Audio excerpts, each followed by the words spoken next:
शीतल के घर वापस आते ही खुला बड़ा राज। सोनी दादी और रोमिल के छोटे पसीने। तभी नाहर जेल से आया बाहर, आते ही उठाया बड़ा कदम। दोस्तों, आज बात करेंगे मनसुंदर की, जहां कहानी ने ऐसा मोड़ लिया है जिसने पूरे परिवार की सांसें रोक दी हैं। आज की सबसे बड़ी खबर, शीतल की वापसी। लेकिन ये वापसी किसी जीत की तरह नहीं, बल्कि एक ऐसे तूफान की तरह है जो घर की नींव हिला देने वाला है। काफी समय से शीतल लापता थी।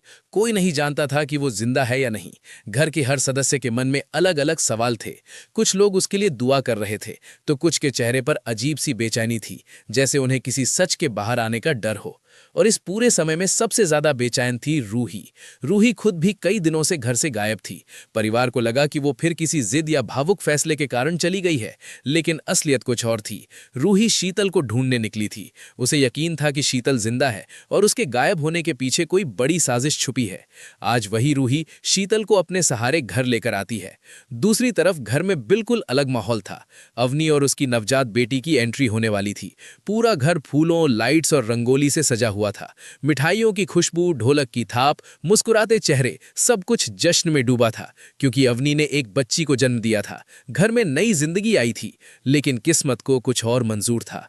दरवाजा खुलता है, सबको लगता है अवनी अंदर आएगी, लेकिन सबसे पहले अंदर आती है रूही, और उसके सहारे चलती हुई बेहद कमजोर हालत में शीतल। एक पल में घर का जश्न सन्नाटे में बदल जाता है। ढोल की आवाज थम जाती है, मुस्कानें जम जाती हैं, हर नजर शीतल पर टिक जाती है। कोई खुश नहीं है, कोई आगे बढ़कर गले नहीं लगाता, बल्कि कुछ चेहरों पर डर साफ झलकता है। फिर शुरू होते हैं ताने। अब क्यों आई हो? घर की इज्जत मिट्टी में मिलाकर वापस आने की क्या जरूरत थी? रूही, तुमने फिर कोई नई मुसीबत खड़ी कर दी।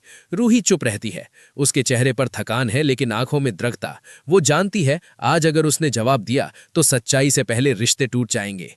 अवनी अपनी बच्ची को गोद में लिए खड़ी है। घर में दो वापसी हुई हैं, एक नई जिंदगी की और दूसरी मौत के मुंह से लौटकर आई शीतल की। लेकिन फर्क साफ दिख रहा है, अवनी के लिए खुशियां और शीतल के लिए सवाल।